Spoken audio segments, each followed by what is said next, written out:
Hey everyone, my name is Dr. Dolores Tarver. I'm a licensed psychologist here in Georgia, and it is time for the TT Time with Dr. Tarver. It's a wellness-based podcast. It is not intended to be a substitute for a relationship with a licensed mental health provider. I know you all are saying, wait a minute, it's not Tuesday, it's Thursday. Where were you? Well, I will tell you, it has been a tough week. So we do what we can when we can. We have been in this series talking about women's health, and this month, because it is Women's History Month, I wanted to talk about some things that are unique to women. That doesn't mean you can't participate too, fellas. This may be helpful for you as you have a partner who you may be involved with. That's a woman. You may have a sister, a mom, an auntie, some coworkers, and these things may be helpful for you to just better understand what maybe some of the things that we're experiencing. So I started off last week by just talking about all the different adjustments that can come in our lifetime as women and setting up that good team to make sure you have all of the resources that you need. And this week, I am getting into the brain fog. And it hit me. I was presiding over a meeting Saturday. Names I have said for years, people who I very well know, and I could not remember their names. I felt so spacey last Saturday. I forgot parts of the things that were on the agenda already printed out in my notes. I had already everything outlined and just spaced right out, skipped right over it to the extent I told people, I'm so sorry, I probably need to start taking some supplements. And one of the chapter members came over and she said, "Did you get enough sleep last night? What time did you go to bed?" Which I laughed because the people that know me know I go to bed pretty early. But it's just been a lot that has been happening, I think, for everyone. And you all know how when we do this change with this daylight savings time, it takes you like 6 months to recover and reset. And so I just was so tired on Sunday. I took a nap. Then I'm a hypochondriac. So then I was like, oh my gosh, you're getting sick, which I wasn't. But I do feel like this is right on task for me to address today because I know that you all, as women, have probably experienced similar things in your life. So let's talk about where this brain fog comes from. And yes, brain fog is a thing. You might feel spacey, forgetful, might be difficult for you to focus, you just might be easily distracted. Things that would usually come easy to you, it's like harder for you to try to pull it out. You're mixing up appointments, you've left stuff in the car, you can't find your keys. Where is my phone? I'm on my phone looking for my phone. The glasses that are on top of your head that you're searching for. Just, all of the things that make you wonder, like, am I in the early stages of dementia? And the answer is not necessarily. But there are a lot of things that do cause brain fog. Top of that list is hormone changes. When we have fluctuations in our estrogen and progesterone, they do affect our mental clarity. And what affects those lovely hormones? Menstrual cycles, but also premenstrual syndrome. We talked about PMDD a little bit last week, in that oftentimes when we are experiencing increases or decreases in those hormones, we just find it hard to be able to focus. It just feels like you're kind of going through, I say it's like molasses. Like I know, but it's just harder. Like I feel like I'm operating in that vacuum. Kind of like when you have a cold and you take that cold medication and you're in that half sleep but not really sleep because I still got a function state because you went to work because you got things you need to take care of, but you know that those medications can make you sleepy. But also pregnancy. We've talked about pregnancy brain is truly a real thing. You're forgetful, you're distracted. And people will say, "Oh, I got baby brain." But then sometimes we don't come out of it. And if you have multiple children, I think for a lot of people, they just say their memories just were forever changed. And so you're just getting to a point where you realize, like, I got to write things down or I'm not going to remember them. If I don't have a calendar with these appointments on them, I'm going to mix up these appointments. Women will talk to me all the time about, I showed up at 2 o'clock with my child for an appointment. The appointment for them is at 2, but it's on a different day. The appointment we were supposed to be at was actually my appointment, and I just mixed it up. I've definitely gone to appointments the day before. I did that. I was switching over to a new primary care physician. I did that twice. I know those people were like, clearly you need to come in and see us because we need to see about your memory. Yes, ma'am, I got too much going on. But also menopause, perimenopause, and postmenopause. We have estrogen drops at that time, and that can affect your memory and your focus. And I think for a lot of people, if you've had a really good memory or if this hasn't been an issue for you, it becomes concerning.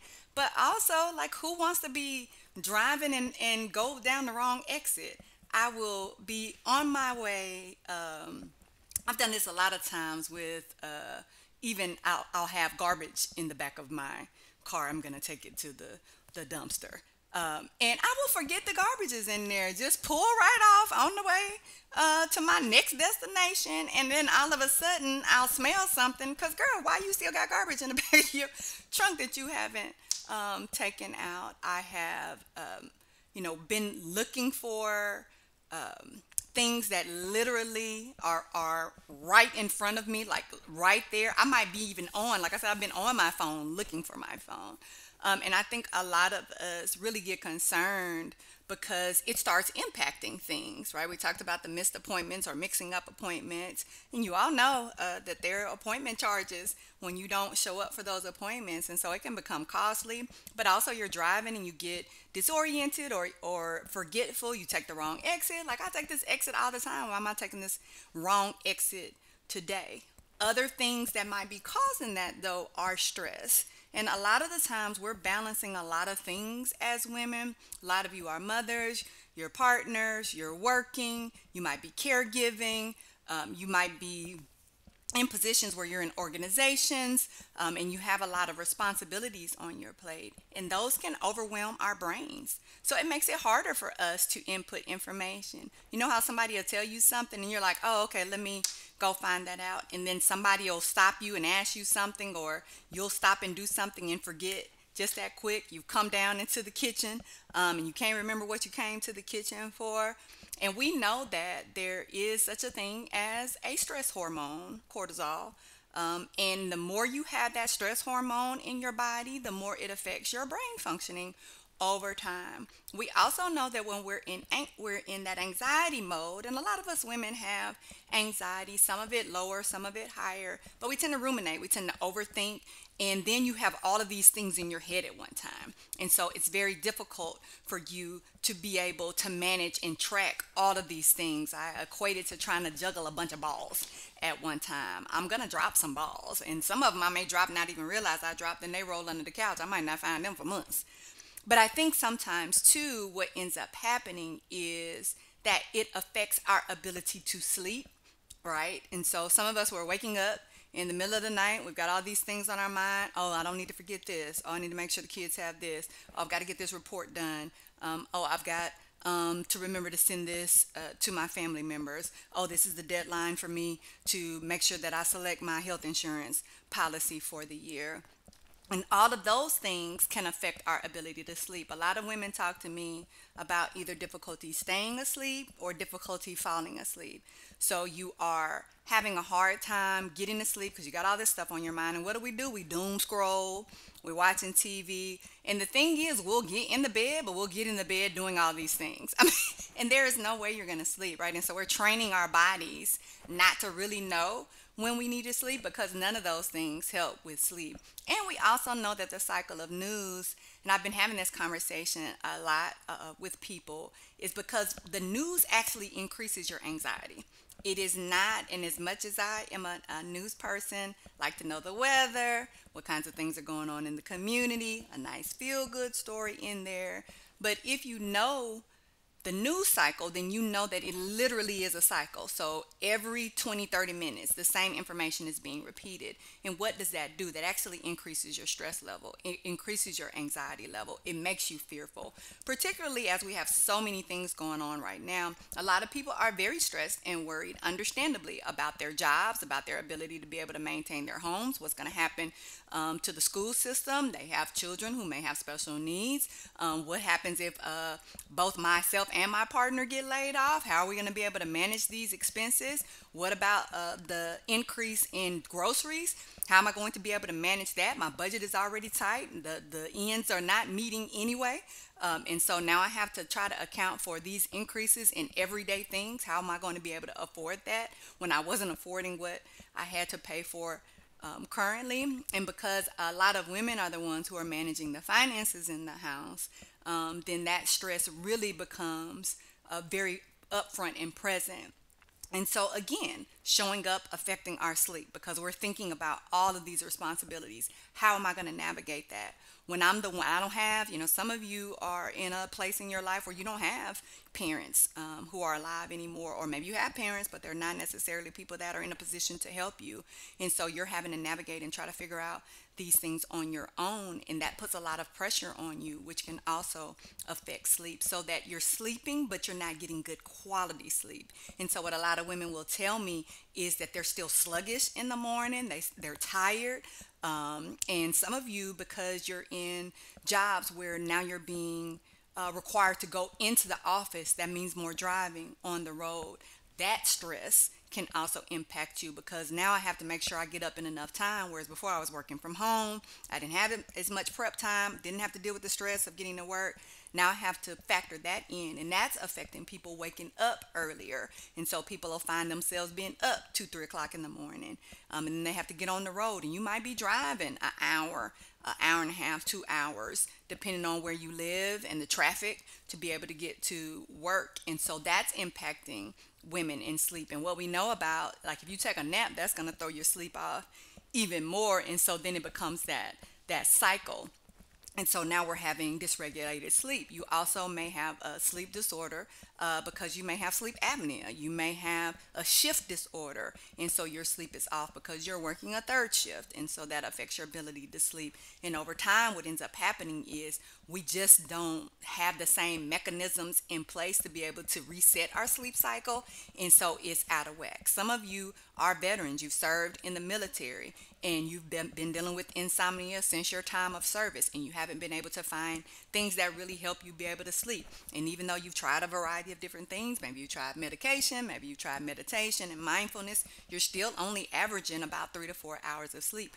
Over time, that is going to have a negative effect on you. And yes, we know that you cannot make up for sleep. A lot of times we'll be like, oh, slept all day to try to catch up on my sleep. You can't actually catch up on sleep. But I think a lot of us are just trying to do what we can to be able to get functional again. And so we sleep where we can. However, that is going to cause you to have that brain fog. It is going to show up and affect your ability to recall, your ability to get back on track with things. A lot of times you'll say like, why is it so hard for me to even get started on something? I'm seeing more procrastination with things. So it's not only affecting my memory and my attention and my concentration, but it's affecting my motivation. It's affecting my ability to follow through. It's affecting a lot of different cognitive processes. It's affecting my judgment, right? And a lot of times people, when we're in this place of having this brain fog, we're more impulsive. So come on, shopping disorders. So for those of us who are up at night, what are you doing? You scrolling and then you shopping. And then you got a lot of stuff coming in. You done started 15 projects at the house knowing you don't have time to do any of them. You start and stop things. You're not consistent with things over time. You got the laundry is in the bed with you. It's sleeping on one side and you sleeping on the other. You started that exercise routine about 16, 17 times now. You can't keep it up because you don't have the energy to be able to do it, and you're foggy in the morning, so you're trying to get a little bit more sleep. So as you see, it's causing multiple issues over time. I will also say to you that oftentimes we will find that we're experiencing changes in how our bodies are processing different nutrients. And so for, I don't know, maybe 6 years or so, I was vegan. didn't have any problems, became vegan, just simply to get that blood pressure down. So I didn't have to get on blood pressure medication. It wasn't that I was anti anything. This was one of the options I was using for my health. Then I got to a point where now I don't have any B12, I don't have any iron, and so I'm not getting enough of the supplements that come along typically with eating meat, because you're not absorbing them as well when you don't necessarily have some of that meat-based protein. So then I had to find myself like, girl, you better add something back in here because you just traded one challenge for another. And so when we don't get enough vitamin B12, when we don't get enough iron, when we don't get enough omega 3, then that also contributes to us having brain fog and low energy.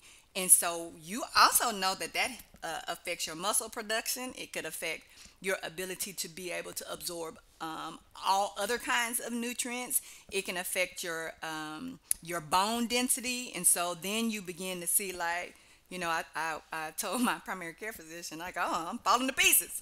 I'm almost 50 years old, and this just started coming apart at the seams. But most people will notice that you're going to start experiencing some of those changes. We used to say around mid 40s, but it just depends, because it depends on whether or not you have any other health issues like a thyroid.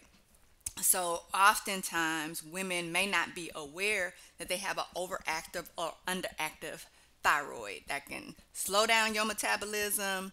It can speed up your metabolism. It can affect your brain functioning. All of this, of course, can lead to foggy thinking, and a lot of the symptoms that can come along, depending on what type of thyroid issues you have, are, the cognitive deficiencies, the sluggishness, the fatigue, the difficulty being able to regulate the temperature in your body, right? One of the things that wakes us up, we're hot, we're sweating. So all of those things, as you can see, can contribute to the stress, can contribute to the lack of sleep. All right, so, but also we talk about gut health, as I was talking about having to make sometimes changes in how we're eating. Gut health and inflammation, we're realizing, are also large factors that are affecting women in our health. You know that bloated feeling you have. And, a lot of us recognize, like, okay, I just got to, let go of dairy. Dairy does not love me, even though I may love dairy. That leads to the bloating, that leads to to the gas. But even beyond that, you may be recognizing like things that you never had problems with, you're having problems with. You may not be able to digest certain vegetables. You may not be able to eat certain foods because they have an acidic content. You may be having some challenges with your glucose level. So now you're getting, I'm hearing a lot of people talk about the pre-diabetes that might be affecting them, the high blood pressure, the high cholesterol. So these things that we're eating to try to offset or to address, or because we're stress eating, let's be honest. Come here, stress eaters. That's me at nighttime, especially if I've had a very long day. When I come home, that food is that comfort, which leads to the weight issues, which then causes more inflammation and affects the gut health. But that gut bacteria balance in our stomachs, and that inflammation that we have, that can be chronic inflammation, and you can have inflammation in a lot of different places in your body, also contribute to brain fog. So what are you saying, Tarver? The more things you're dealing with, the more likely you're going to be able to have brain fog as a symptom of some of these other things, which is why sometimes it's difficult for us to fully understand where the brain fog is coming from. Endometriosis, absolutely. Fibromyalgia, absolutely. Lupus, absolutely. Multiple sclerosis, absolutely. Anything that can affect your nervous system, can affect your immune functioning, is going to also affect your brain's ability to be able to process, to be able to concentrate, to be able to focus, to be able to recall. And so what we're seeing is that a lot of women are really concerned about how much progression they have had in their cognitive decline. Like, hey, this thing is getting worse and I'm pretty young. And sometimes, yes, you do have a family history of dementia and Alzheimer's, but sometimes what we know is that there are comorbid conditions. And so because we might be taking medications for things, antihistamines, right? That good stuff. Like, I love a good antihistamine because I stay having allergies. I've had allergies throughout my life, but antihistamines can also lead to brain fog. If you're dealing with depression, you're dealing with anxiety, oftentimes the choice of medication to treat that is an antidepressant, which can contribute to brain fog. If you are taking a muscle relaxant, if you are trying to take something to help you with sleep, anything that could have a sedative component to it, of course, that can affect your mental acuity. So we're recognizing that as women, essentially, I say, my goodness, my body's betraying me as we get older. But what ends up happening is we just have to better understand some of these conditions, how we can manage them effectively. And also, I will tell people, and this speaks back to the team approach from last week. Make sure that you're talking to your pharmacist about the potential interaction effect of your medications, particularly if you're seeing multiple providers, because all providers don't communicate with each other. And so people are prescribing you medication to address symptoms that you're having, but they may not necessarily be mindful or aware of the supplements that you're taking or that other medications that you're taking, because you may be seeing other specialists. You may be seeing a variety of different providers for a lot of things. You may have alopecia that you're dealing with, dermatological issues, right? And your primary care physician may not necessarily be aware of that. Now, some of us have integrated systems where they can kind of look in and they can see all the different medications, but often it's going to be that pharmacist who is going to be able to catch those interaction effects. And then sometimes we will be taking a medication for something. Our provider will prescribe us a new medication, but we didn't stop that old medication that might have not necessarily been clear. So then you might be on 2 or 3 medications that are trying to treat the same thing, and those could be interacting. Right, so make sure you're doing that quarterly, especially if you're taking a lot of medication or you're taking a lot of supplements, because supplements can affect you as well. That you're clear about how they might be interacting, how they may be contributing to your gut health, how they may be affecting your sleep, how they may be contributing to inflammation or other things. Right, so we're making sure that we are being good stewards, because you have all the information, even if you don't know how it all fits together. Whereas your providers may only have a part of the information or a snapshot of the information, which is why, again, it's absolutely imperative that you have providers who you trust and can work with, but also that you are being a good steward in writing things down, keeping that brain log, right? So that what kind of symptoms you're having, how frequently you're having the brain fog, what other symptoms are going along with that brain fog, the medications that you're taking, right? Tracking all of this. Is it getting worse? Is it getting better? Are there stressors that are going on in my life? And again, I've talked a bit about we're so used to struggling and suffering that we don't always realize when we are, because we normalize so many things. But be mindful that your level of stress is going to affect you. And even if you may not see it as stress, just write down all of the things you're responsible for and you're taking care of, because that's information too. We want to bring all the data points to our providers so we can be sure that they understand what is going on with us. Now, I've talked a little bit about the symptoms of brain fog, but just so you all are clear, that's going to be your executive functioning skills, your difficulty concentrating, being forgetful, being mentally tired, drained, having difficulty being able to start or complete tasks, getting confused, getting disorganized, particularly with things that you used to not have trouble with. If you find yourself getting lost easily, you don't remember where you parked that car, you're having a hard time remembering locations that you've been to frequently, getting off again on that wrong exit. But also how you're processing information. Am I missing things when people are talking to me? Am I missing things when I'm reading? Is it taking me longer to be able to problem solve and think through things? Is it taking me longer to understand?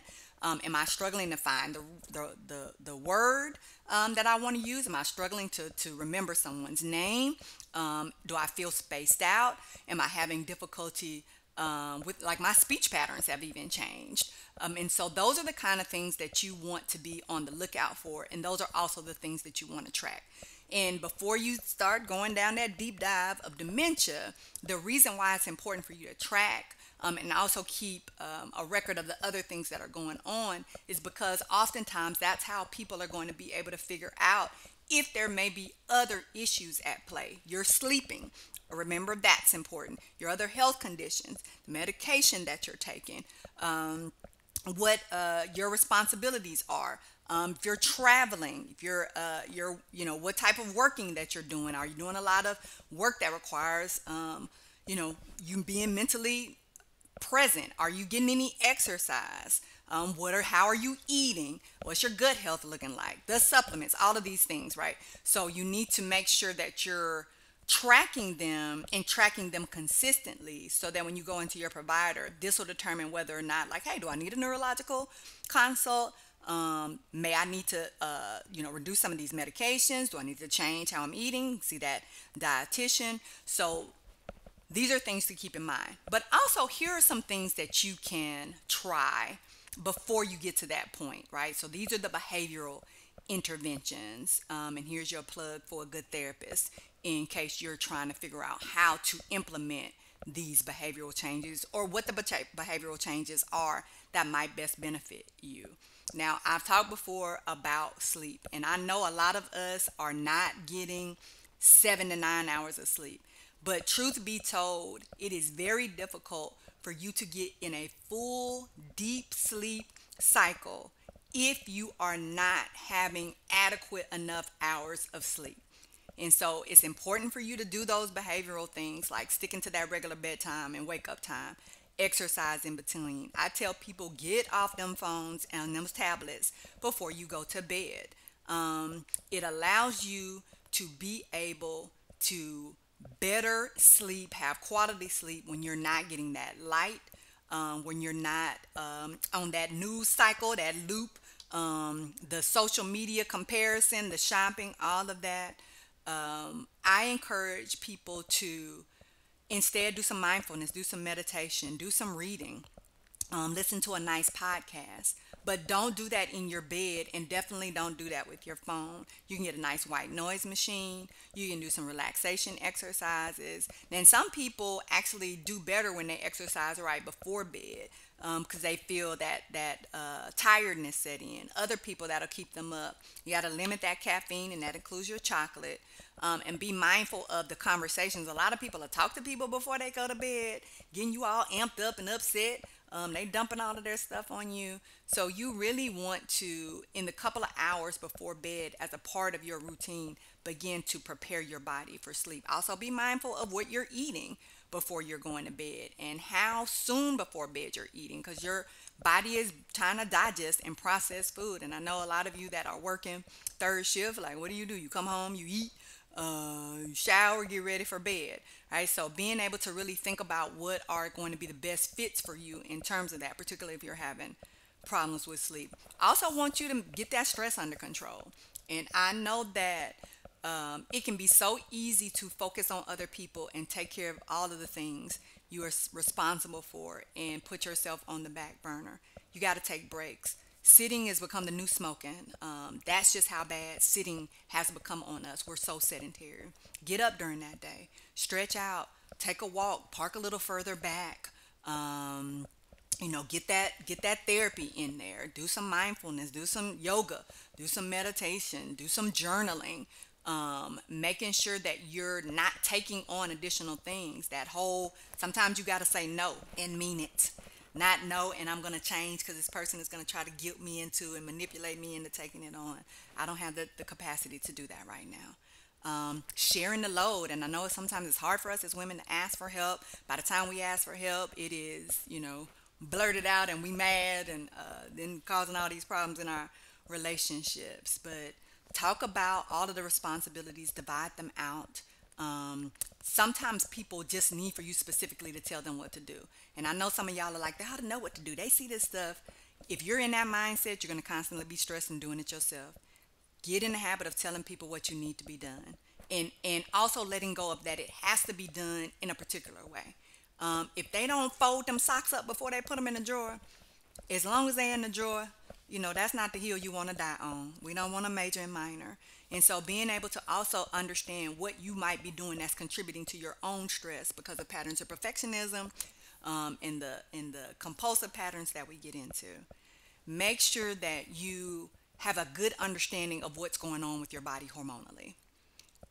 There are foods that you can eat that support hormonal balance. There are supplements that you can take. There might be prescription medication that you need to take. Exercise, again, is a good way to help with that hormone regulation. You may want to see a homeopathic provider. You might want to review your contraception, because that could be affecting you, or the lack of it.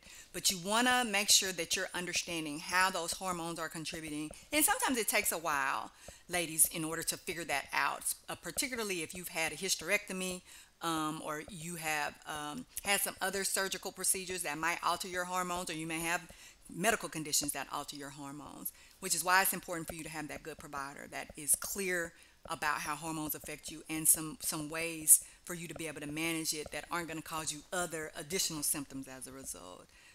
What we eat affects us.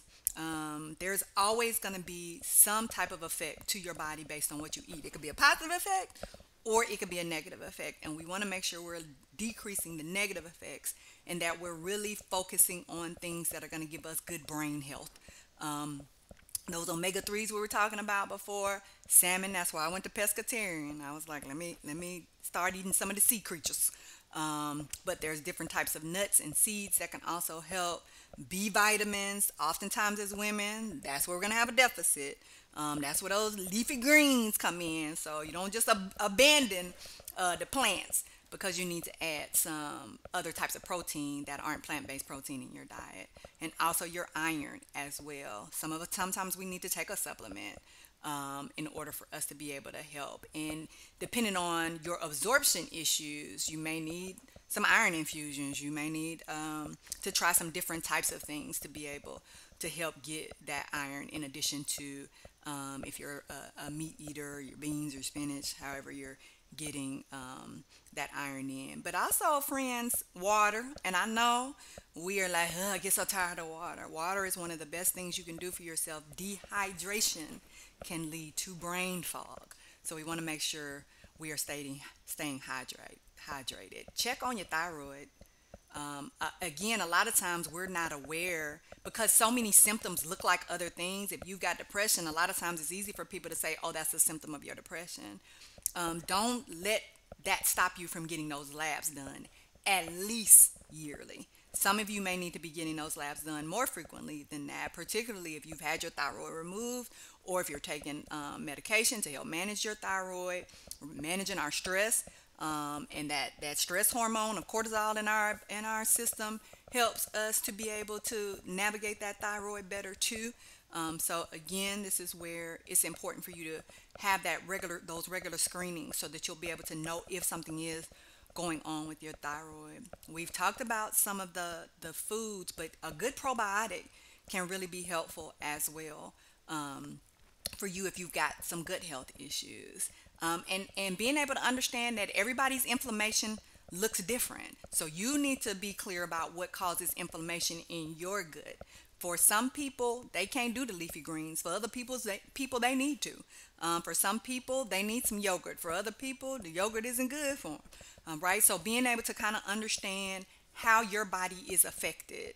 And again, that might be the dietitian, nutritionist, or that could be your provider, that's helping you really navigate through that. We also want to just reduce toxins, and I know we like a glass of wine before bed and a good adult beverage, particularly when the days are long. But be mindful about how alcohol and caffeine could be affecting your gut health.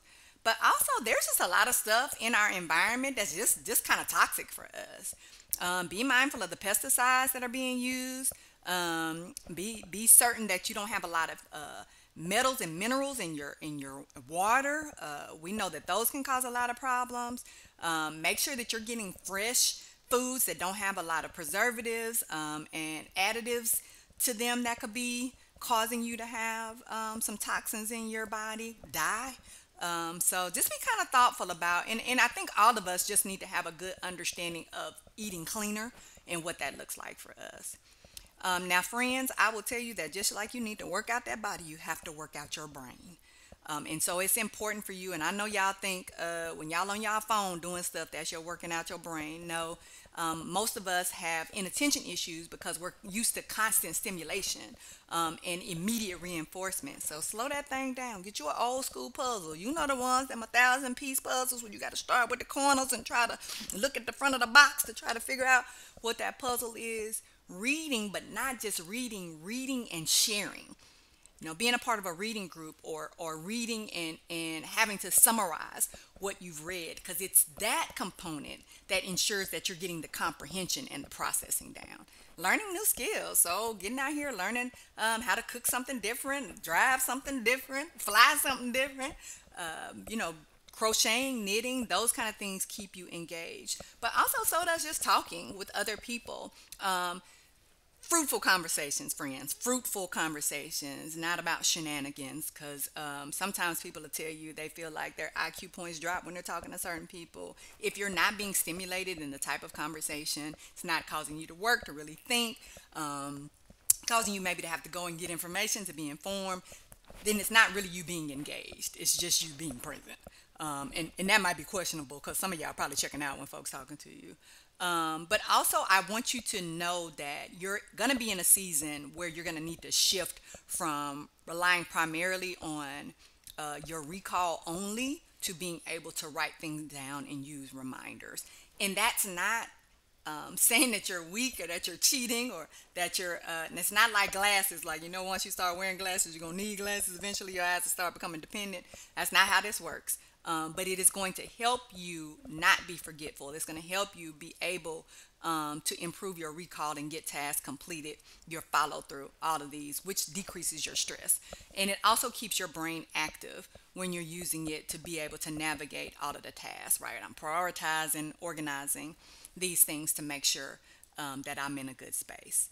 Now, if you try these behavioral things, you've made some different changes, you have done your supplements, you have seen your providers, and you are still having brain fog issues, then we may need to escalate to you during doing some neurological testing.